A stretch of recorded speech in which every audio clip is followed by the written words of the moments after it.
Hey, this is Patrick. Welcome to Tokyo Terminal Diary 4. Thanks to everyone who's been watching so far, and thanks for people who are leaving comments and nice stuff like that. I really appreciate it.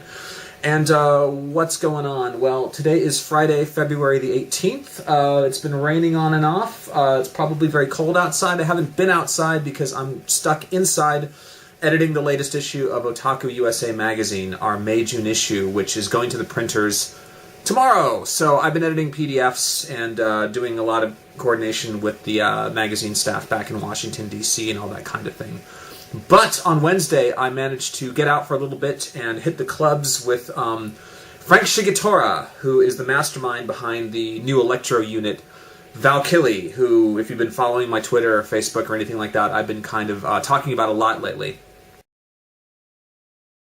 And we went to Club Asia in Shibuya to go see his friend's band play, Heinrich Von Ofterdingen. I hope I'm pronouncing that correct. But anyway, I'm going to talk a little bit about hanging out with those guys and their music, which I find really interesting. So Frank Shigetora, I first met him when he used to be part of the kind of more hip-hop based group Leopoldon, who were very much inspired by things like Jackie Chan movies. Of course, they were named after Spider-Man's giant robot, Leopoldon, from the TV series. A kind of crazy mashup of, like, Asian Kawasaki disco speed, video games, just nerdcore, basically. And they were great. I guess a few years back, Frank parted ways with Leopoldon. Leopoldon's still around, and they're running the Acid Panda Cafe in Jugaoka, which is a really fun place. It's kind of a game bar, which has a lot of DJ night events that are a lot of fun. So anyway, I guess about a year ago, maybe even a little earlier, Frank started his new project, which is VALKILLY. A friend of mine, Mad K, handed me their demo CD, and I really enjoyed it. It's really, really slamming kind of electro rock dance music for cybernetic robots. And while the music was great, I did not know that Frank was actually preparing a full-scale VALKILLY CD release. But he contacted me when I came to Tokyo, and we met up, I guess, last week. And he handed me a copy of Steel Venus, which is VALKILLY's debut CD, which is available now on Amazon and on iTunes. And it's got 10 tracks on it, and one of them is a really incredible cover of the Gem and the Holograms theme, done in English, that is just absolutely ferocious. And I'm begging Frank to put it up on YouTube so everyone can hear it. But there are a few VALKILLY songs already on YouTube, and I will try to put them up at the end of the video. If I don't, then I'll certainly give you a link or something like that.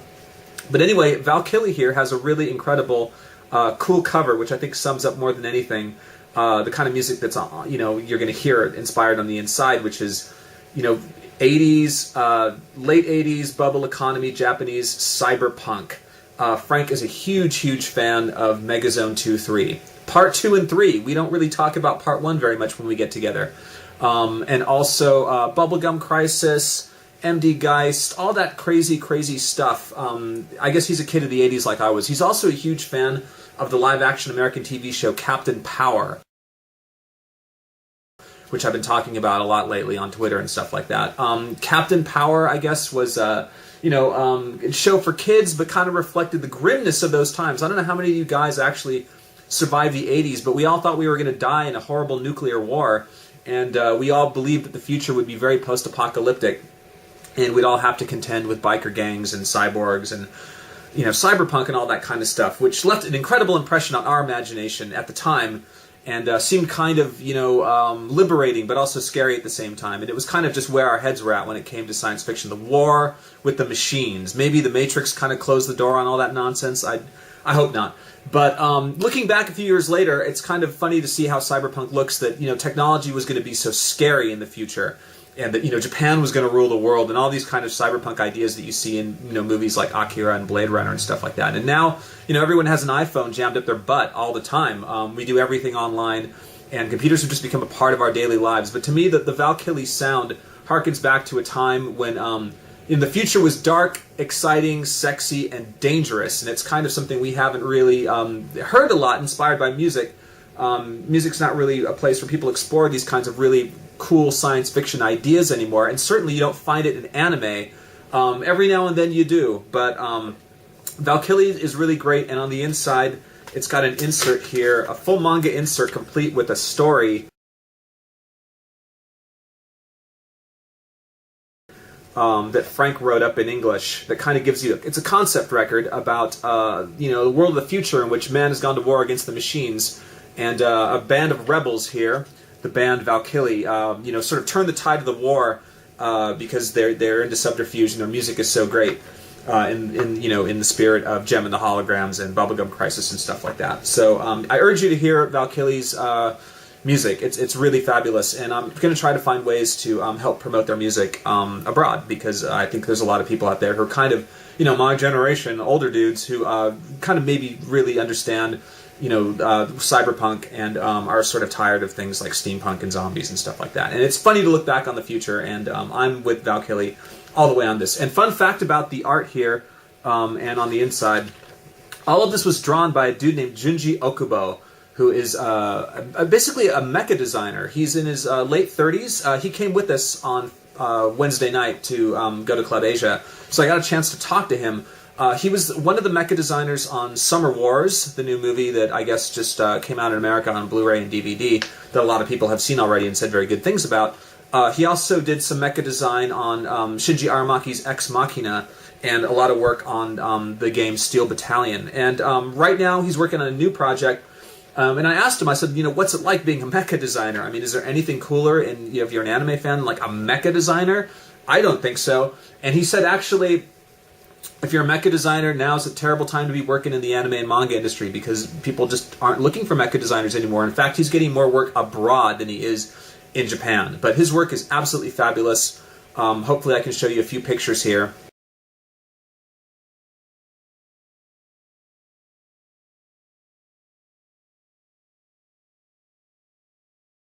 Of some samples of his stuff, including he basically reimagined what the Gundam suits would look like, designed from a more realistic mecha perspective. He did this for New Type magazine, and here's hopefully some images.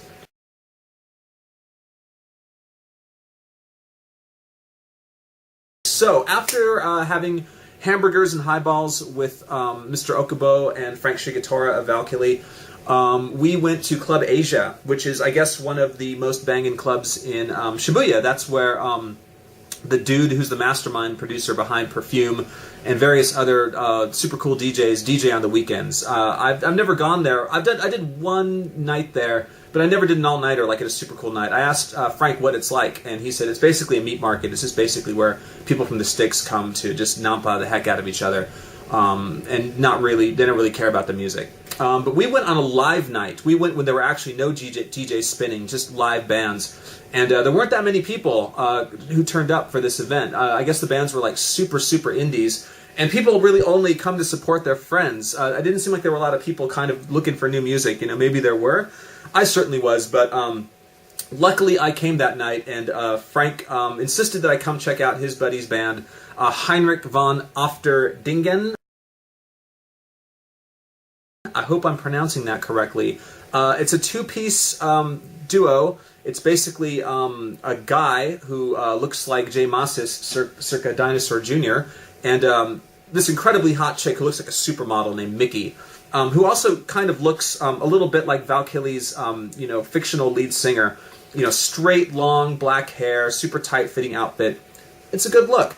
And she plays bass, and he just kind of rocks really hard on the guitar, blasting out the power chords. She's also the vocalist, and they basically have a speaker plugged into their iPod where they're blasting their big Prodigy-sized beats, and it's a really, really, really big sound, and I was really blown away by the drama of it. I think we live in a time where there just isn't enough drama going on because everything is this big. All our experiences mediated through media or through television or YouTube or phones and stuff like that, but the scale of their music was very large and left a very deep impression on me. So afterwards, I wanted to meet these two folks who made the music so magical, and they were happy to meet me and to give me a copy of their new CD, Now Printing, which is the title, and it contains most of the set that I heard that night.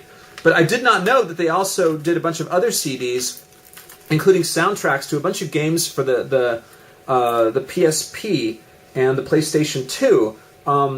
I said, are these BL games? Are they yaoi games? They kind of look like it. There's sort of some dudes here. And I was told by Mickey, the bassist, in no uncertain terms, no, these are otome games. These are, they have girls. They have girls in them, and girls who, like guys, reverse harem kind of stuff. And this one's pretty cool. This is, I guess, the soundtrack for Death Connection. And I was told it's a story about the mafia. I guess the mafia is a source of much sexual curiosity for women here in Japan, and they all look like a bunch of dudes at a host club. So that's kind of interesting, because I always think of, like, Joe Pesci or The Sopranos or the supporting cast of, Goodfellas or something like that. And we have multiple CDs here. I guess more kind of world music sort of stuff from what I was told. I haven't heard it, or orchestrated sound. But that's really cool. And, what I think is both VALKILLY and Heinrich have kind of a similar mix of rock and electro. I guess maybe some people might call it dark wave, but it's a new sound that I hadn't really, heard before. And I'm glad I went out that night and that I was shown that this kind of stuff is going on. Interesting stuff still is happening here in the margins. I know sometimes people get jaded and they say Japan's over, there's nothing interesting happening in movies and music and stuff like that. But I think with things like Cold Fish and VALKILLY, I'm excited about the future. Hopefully we won't all be stuck with cybernetic implants and mirror shades and all that kind of stuff in a post-apocalyptic irradiated landscape. But maybe that might be fun for a while too. Okay, so I think that's all I have for you today. There is another Tokyo Terminal Diary that I'm kind of working on and prepping for to talk about some exciting new stuff. This weekend we're going to be doing a lot of shooting for OTAKU-VERSE ZERO. I got to get my stamina up. There's a threat of a Wild Turkey sponsored drink up with Matt Alt at Craft Heads in Shibuya. I don't know if I can survive this one alive, but I think that's it for now. So thanks for watching. Thanks for checking out all the other things I do. There's a new episode of OTAKU-VERSE ZERO that's live now. Me prancing around Nakano Broadway. The Mandarake store's there. We got Facebook, we got Twitter, we got all that good stuff. So now we're going to leave you with some music. Hopefully, what you're going to hear next is VALKILLY's a song by VALKILLY. And after that, I'm going to put up a link to a song by Heinrich Von Ofterdingen. Good stuff. Please check out their links, check out their music, and we'll see you next time on Tokyo Terminal Diary.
Distance is proof.